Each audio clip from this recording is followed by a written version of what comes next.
sou oncologista clínico de Recife. Queria agradecer demais o convite do Rodrigo. Como ele mesmo falou, nós somos grandes amigos. Para vir palestrar aqui para vocês no Onco Piauí.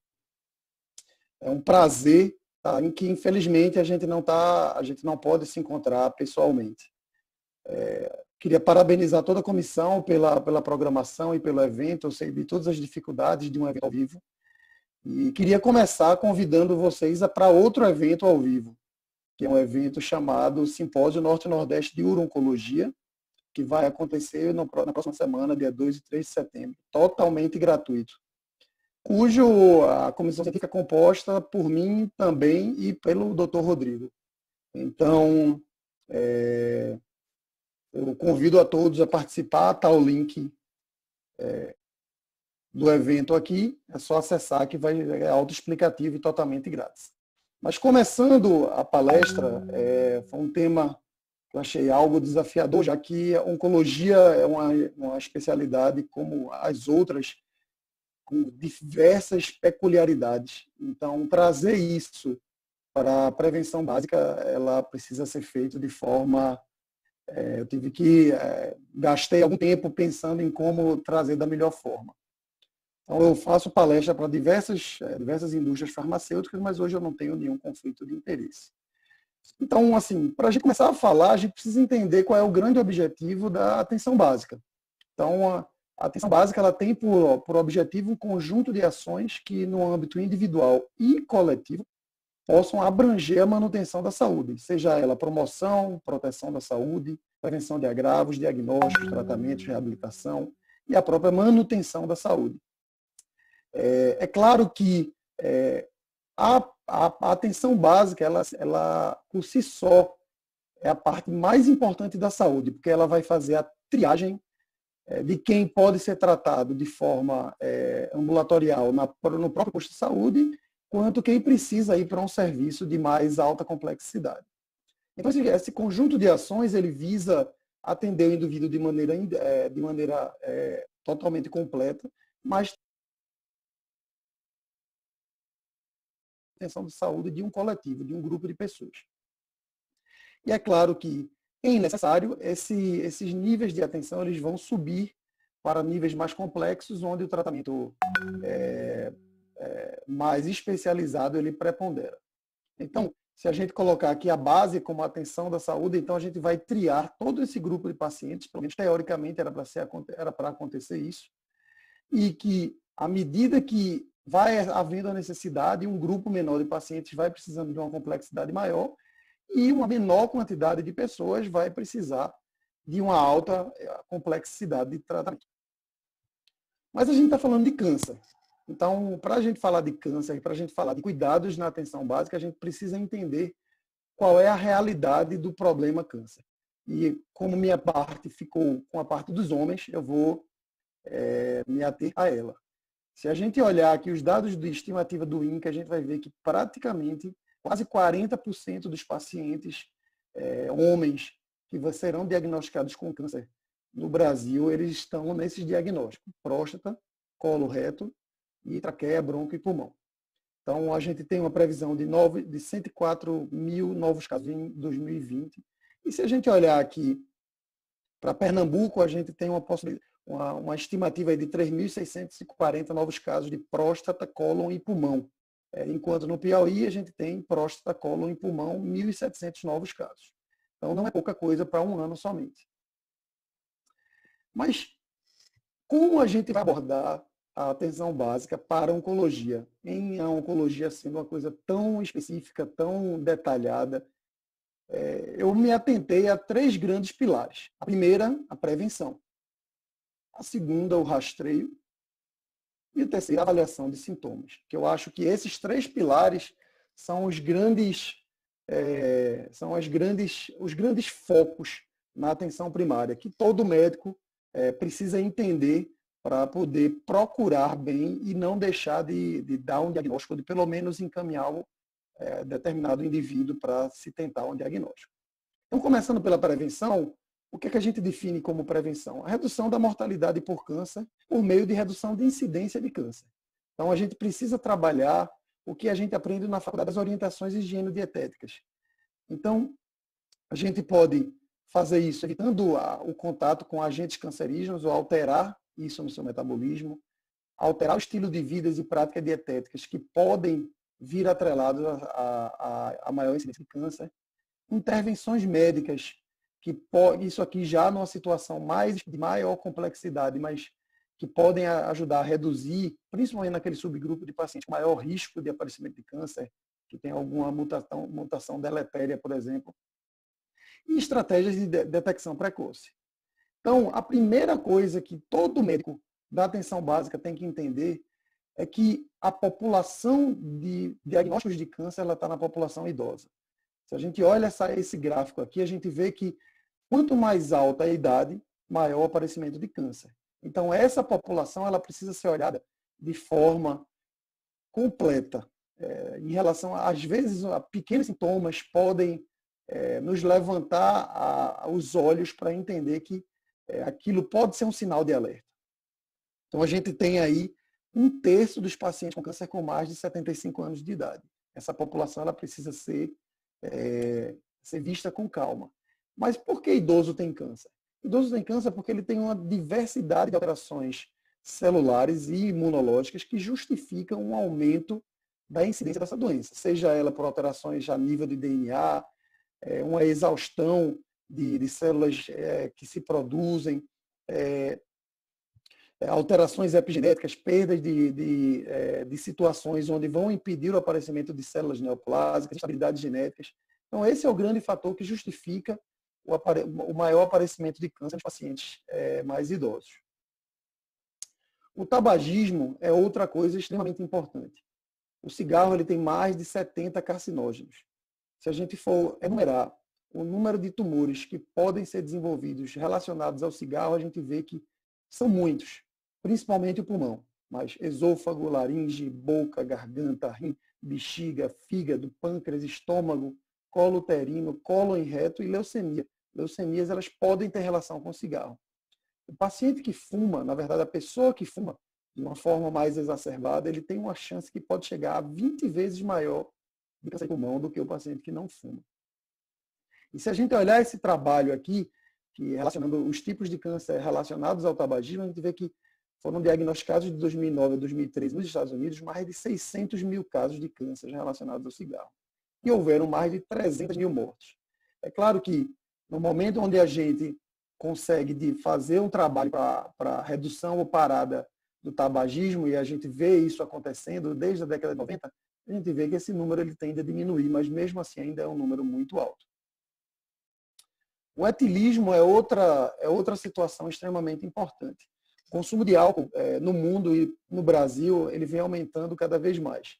Um exemplo claro foi na situação da pandemia. Acredito que se a gente conversar com qualquer grupo de amigos, a gente vai entender que todos fazem compras rotineiras de bebida alcoólica no final de semana, ficam muito em casa. Então, o aumento de ingestão de bebida alcoólica foi muito grande. E a bebida alcoólica ela também está relacionada com a causa de câncer, de vários, inclusive. Boca, laringe, esôfago, pode estar associado a câncer de mama feminino, fígado, intestino. Todos esses subtipos de câncer eles podem estar relacionados a um aumento da ingestão de álcool. E será que a gente tem dados que mostram isso aqui?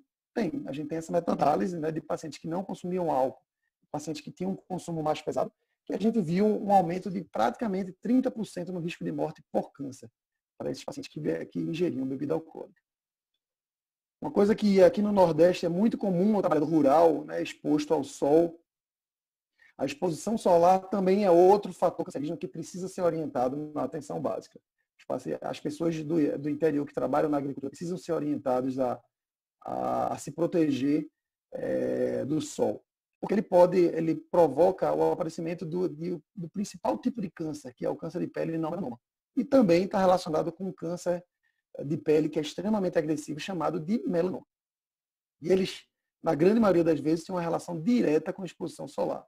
Então, na grande maioria das vezes, os tumores de pele não melanoma são tratados cirurgicamente de uma forma bastante tranquila e curativa, mas numa determinada população, ela pode evoluir com situações muito graves, né, com lesões muito grandes que se recidivam, principalmente naqueles pacientes com a coloração de pele mais clara e que se tem uma exposição solar muito grande.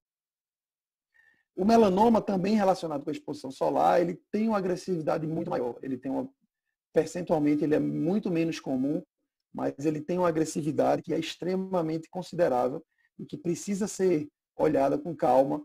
E esse exame de pele precisa ser bem feito na atenção básica. Atividade física, talvez um dos fatores mais importantes em relação à orientação na atenção básica.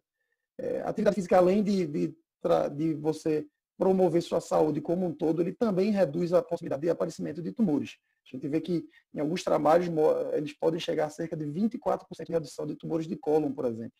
E também dos precursores dos tumores de cólon, que são os pólipos, 16% de redução de aparecimento. Além disso, para os pacientes que já têm o diagnóstico de câncer, o próprio exercício físico melhora a situação do paciente em tratamento e também, mesmo os pacientes metastáticos, o exercício físico traz benefícios. Então, além da redução do aparecimento de tumores, ele melhora a saúde como um todo. E isso precisa estar na pauta de discussão do atendimento da atenção básica. Obesidade totalmente relacionado com a atividade física, mas ela também tem uma relação direta com o aparecimento de tumores. A gente vê que vários tumores eles estão relacionados com a obesidade e ela pode chegar a um número pode chegar até 20% de tumores. Então, o excesso de peso acaba atuando como um fator preventivo, da mesma forma que o exercício físico. Eles estão diretamente relacionados. Então, a perda de peso, além de também promover sua saúde, ele vai reduzir a possibilidade de câncer. E ele também reduz a mortalidade de câncer, principalmente dos cânceres de cólon, pâncreas, endométrio e mama. A dieta. Infelizmente, a gente não tem uma dieta mágica, né? A gente não tem dietas com componentes que previnem o câncer, mas se você trabalhar uma dieta ou uma orientação nutricional para as pessoas na atenção básica, ela é de extrema importância. Hoje, a divulgação e a possibilidade de encontrar alimentos que podem ter um risco cancerígeno é muito alto. Então, o que a gente pode falar em poucas palavras em relação à dieta e câncer? Por exemplo, a carne vermelha, em altos consumos, ela pode aumentar o risco de câncer. Ela pode aumentar em cerca de 18%. A carne processada, ela acaba aumentando a exposição de nitritos e nitratos na mucosa intestinal e isso pode ser um fator cancerígeno. Carne cozidas em altas temperaturas, o churrasco, por exemplo, ele pode aumentar as aminas heterocíclicas e compostos aromáticos e também podem levar a uma lesão tecidual na mucosa intestinal e ser um fator preditivo para o aparecimento de câncer. Então, a própria avaliação internacional pelo IARC, ele coloca a carne processada como um produto carcinogênico e a não processada como provavelmente carcinogênico. Uma coisa que se falava muito é que a suplementação de cálcio poderia também atuar como fator protetor. Existem alguns estudos que mostram a redução do risco de câncer, mas são estudos que se enviesam com outros fatores e que talvez a introdução do cálcio de uma forma mais exagerada, ela não necessariamente te ajude do fato de prevenção de câncer. Dietas ricas em fibras, elas chegam a reduzir cerca de 10% do risco de aparecimento de câncer. Então, dietas saudáveis e ricas em cereais e grãos podem promover essa proteção. Outra coisa que a gente precisa atentar dentro da atenção básica é que cerca de 17% dos cânceres têm alguma relação com alguma infecção viral. Então, se a gente olhar essa tabela, a gente vê que alguns tipos de vírus eles estão relacionados a câncer. E alguns deles estão no calendário vacinal, né? Então, a hepatite B está dentro do calendário vacinal. A hepatite C a gente tem como orientar em relação à atividade sexual, o herpes vírus humano, que tem relação com o sarcoma de Kaposi, o papiloma vírus humano, que tem uma relação direta, mais de 99% dos pacientes com câncer de colo uterino, eles são infectados pelo HPV, mas também está relacionado a outros tipos de câncer, como o canal anal, pênis, e entre outros. E o HTLV está relacionado a leucemias. Então, a avaliação de vírus, principalmente aqueles que a gente pode vacinar, ela tem uma relação muito importante na avaliação da atenção primária. Então, do ponto de vista de orientação, para todo paciente que é atendido, independente da queixa, ele precisa ser orientado a manter o peso, a ser fisicamente ativo, ter uma dieta saudável, comendo vegetais, frutas, grãos, limitar alimentos gordurosos ou fast foods ou ricos em gordura, limitar consumo de carne processada, limitar a quantidade de açúcar ou de bebidas açucaradas, como refrigerantes, limitar, de preferência zerar, mas pelo menos limitar o consumo de álcool, não acreditar que a utilização de suplementos podem prevenir o câncer e, de uma forma geral, seguir as recomendações para após o diagnóstico de câncer, que isso pode te trazer um benefício em relação a isso. Mas se a gente conseguir fazer com que as pessoas parem de beber, se alimentem melhor, façam exercício físico, se protejam do sol e não fumem, isso é uma coisa que já vai ajudar muito os pacientes na atenção básica. A segunda parte, o nosso segundo pilar é o rastreio. E o que é que a gente faz com o rastreio? A gente consegue diagnosticar precocemente. Quando a gente diagnostica precocemente, a gente aumenta muito e muito a chance de cura. E a gente reduz a agressividade do tratamento. No meu caso, eu vou falar de 3 que talvez tenham um maior embasamento, que é a do câncer de próstata, câncer de pulmão e câncer de colo. Então, inicialmente, pelo câncer de próstata, a gente acaba... a gente sempre fala no consultório que todo homem mais velho ele tem uma chance real de ter câncer de próstata. Então, ao longo da vida, a possibilidade de você ter um câncer de próstata, mas de não morrer do câncer de próstata é muito alta. E na grande maioria das vezes, os pacientes são assintomáticos. Então, existe um desafio, porque o nosso grande termômetro é o PSA, e o PSA ele tem vários vieses do ponto de vista de valores, onde a gente não consegue determinar o valor ideal, e ele não pode ser realizado de forma isolada. Existem vários estudos se avaliando o PSA e a avaliação de toque retal no rastreio de câncer, alguns estudos mostrando não benefício no rastreio, outros estudos mostrando uma redução de 20%, que pode chegar até 44%. Porém, a divergência era tanta que uma entidade americana, em 2012, ela sugeriu parar de se fazer rastreio em pacientes idosos ou em pacientes com determinada faixa etária.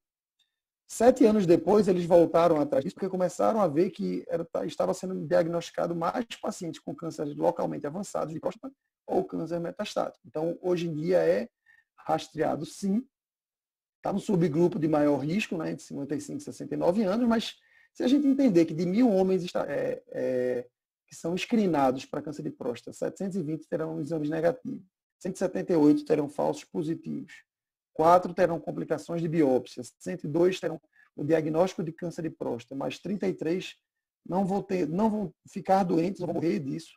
5 vão morrer independente do screening de PSA e 1 talvez escape com o screening de câncer de próstata. A gente tem que entender que a gente precisa orientar bem aquele paciente, porque várias coisas podem alterar os valores de PSA e, querendo ou não, ele não pode imaginar que só o PSA é um fator de melhor conduta quanto ao rastreamento de câncer de próstata. O que a gente considera como recomendação? Pelo menos homens acima dos 50 anos. Né? Inicialmente, principalmente os homens que chegam aos 50 anos, discutir sobre os riscos e benefícios dessa triagem. Porque, às vezes, um diagnóstico de câncer traz uma ansiedade muito grande. Então, para aqueles pacientes que decidem ser rastreados, eles precisam fazer o PSA e a avaliação digital. Tá? Entre 50, 55 e 69 anos a cada 2 anos. Exames de rotina para pacientes mais novos não são necessários. Pacientes mais velhos, a gente entende que a possibilidade de morte por câncer de próstata diminui bastante, então, a princípio, não há tal necessidade. E também, se a expectativa de vida for baixa, o paciente com múltiplas comorbidades, que já é limitado de essas comorbidades, não necessariamente precisam ser rastreados. E para pacientes em serviços de mais alta complexidade, que têm o maior risco, por exemplo, pacientes negros e com familiares de primeiro grau com câncer de próstata, talvez fazer com um pouco mais de precocidade. Mas um resumo para o médico que está na atenção básica, quando você vai encaminhar para o urologista, se o PSA tiver maior ou igual a 7, é um sinal de alerta, por mais que tenha outras coisas, se você tiver dúvida, encaminhe para uma avaliação de um urologista. Se o PSA tiver maior ou igual a 4, você repetir, porque ele pode ter alguma alteração relacionada a alguma situação que possa aumentar o PSA, mas se você repete aquele PSA com 1 mês e meio, 2 meses, ele se mantém mais elevado, é interessante que você encaminhe para o especialista. cuidado com os pacientes que têm hiperplasia prostática benigna, que utilizam inibidores de 5-alfa-redutase. Isso pode falsear o teu PSA. Então, cuidado com esse grupo de pacientes. E se por acaso você conseguir ou souber fazer um exame digital, se por acaso for normal, é interessante que você encaminhe para o urologista. Passando agora para o paciente para o screening de câncer de cólon. Então, o câncer de cólon, ele muitas vezes, principalmente inicialmente, ele é assintomático. Ele tem uma fisiopatogenia que começa com alteração celular, que passa por um pólipo e daí para um tumor invasivo. E a prevenção ela pode ser tão simples quanto somente retirar um pólipo. É um pólipo que poderia gerar um câncer. Então, a avaliação de screening, além de reduzir a incidência, acaba reduzindo a mortalidade. E esse screening pode ser feito de várias formas. É claro que na nossa atenção básica, principalmente do SUS, a gente é muito limitado em todas elas, mas talvez o mais comum seja a colonoscopia. Ele tem a grande vantagem de você avaliar todo o cólon e ser terapêutico quando se tem um pólipo. Só que você precisa de várias coisas, preparo, pacientes mais idosos tem que ter um cuidado a mais. E se ele for negativo, você pode repetir ele somente com 10 anos.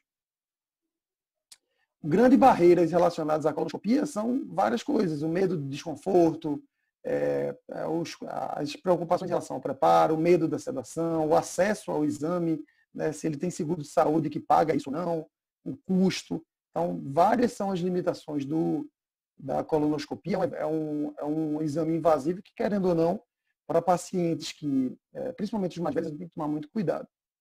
Mas existem outras possibilidades, por exemplo, o teste imunistoquímico de fezes. É um exame que você pode fazer em casa, você tem que fazer das fezes, e que ele é um pouco mais caro e nem todo mundo faz. Mas ele pode detectar pequenas quantidades de sangue, e se ele for positivo, o paciente vai precisar de uma colonoscopia. Então, ela é possível, sim. Teoricamente, ele teria uma possibilidade de ser feito em um maior número de pessoas, mas, querendo ou não, se ele for positivo, ele vai precisar de uma colonoscopia. E, entre outros, mas a colonoscopia virtual ela acaba evitando o procedimento invasivo. O preparo ele precisa ser feito também com insuflação de todo o segmento do cólon, mas, novamente, se por acaso for encontrado alguma coisa, ele vai precisar também de uma colonoscopia. Então, ele tem que ser avaliado de uma forma bem criteriosa, mas a colonoscopia ainda continuaria, sim, o padrão ouro. Mas, ok, a gente tem os exames, a gente vai fazer em quem? Independente do paciente, se ele tem acima de 45, 50 anos, a gente tem que fazer para todo mundo, homem, mulher, principalmente, mesmo se ele não tiver fatores de risco. Se ele tem fator de risco, se ele tem um histórico familiar, ele precisa ser avaliado num centro de referência. Câncer de pulmão é o mais letal do Brasil, né? Então é um número muito grande, vocês viram lá que é um dos tumores mais incidentes em homens. A grande maioria acaba sendo diagnosticada em pacientes em tumores mais avançados. E é claro que quando você detecta precocemente, isso vai acabar tendo um menor impacto de custo e de morbidade em relação ao tratamento quando a gente compara com a doença mais avançada. E a gente já tem dados suficientes para mostrar que para determinada população vale sim a gente fazer screening. A gente faz screening com uma coisa chamada de tomografia em baixa dose, e a gente consegue reduzir a mortalidade na ordem de 20%. Mas para que a gente faz isso? A gente faz isso para indivíduos tabagistas ou ex-tabagistas que pararam no máximo 15 anos.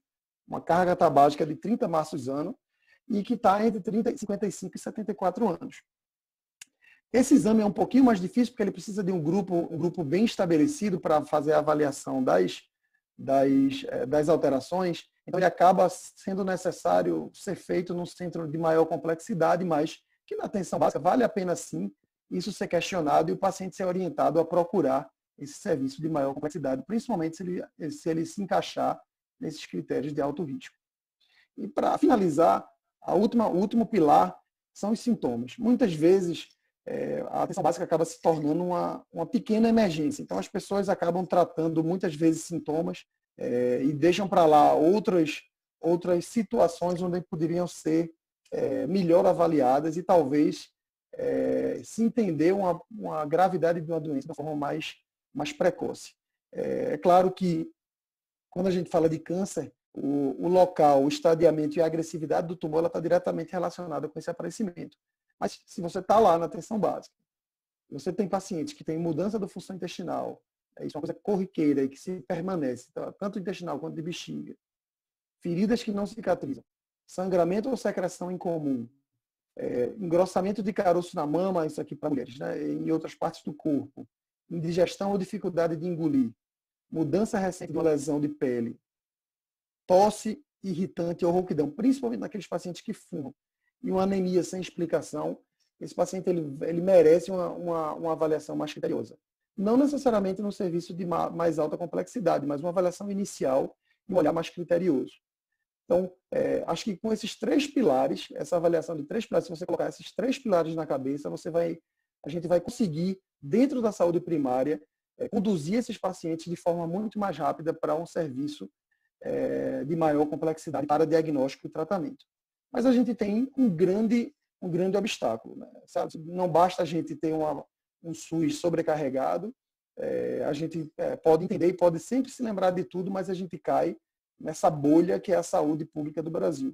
A gente tem uma dificuldade enorme de fazer exames algo mais especializados, mas se a gente vê aqui em cima, os pacientes esperando 2 anos para fazer uma mamografia.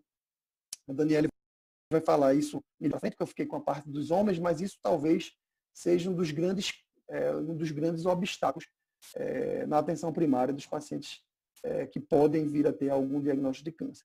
Mas se você não quer ouvir falar de nada, acho que vale a pena de falar nada de oncologia, vale a pena você ter isso em mente, né? Oriente seus pacientes sobre riscos, e isso não é só sobre câncer, isso é sobre promoção da saúde. Risco sobre a questão da alimentação, tabagismo, etilismo, isso precisa ser orientado para todo paciente, e não somente para aquele paciente com câncer, ou para o paciente que pode vir a ter câncer, mas isso é uma orientação geral para todo mundo. Sempre procure aquelas pessoas que podem ter maior risco para ter algum tipo de tumor, principalmente no câncer de próstata, cólon e pulmão. Nunca menospreze um sinal ou sintoma. Sempre avalie de forma mais objetiva alguma coisa que lhe deixe mais preocupado, aquela ferida que muda de cor, que aumenta, uma tosse que não melhora.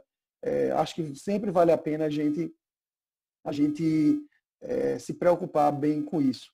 E se precisar, peça ajuda, né? Quem mais vai se beneficiar é o paciente. Se você tem dúvida, se você não consegue ter o exame, infelizmente você vai ter que encaminhar ele para o serviço de mais alta complexidade, para ele poder fazer uma avaliação inicial e tentar, se for o caso, dar um diagnóstico de câncer.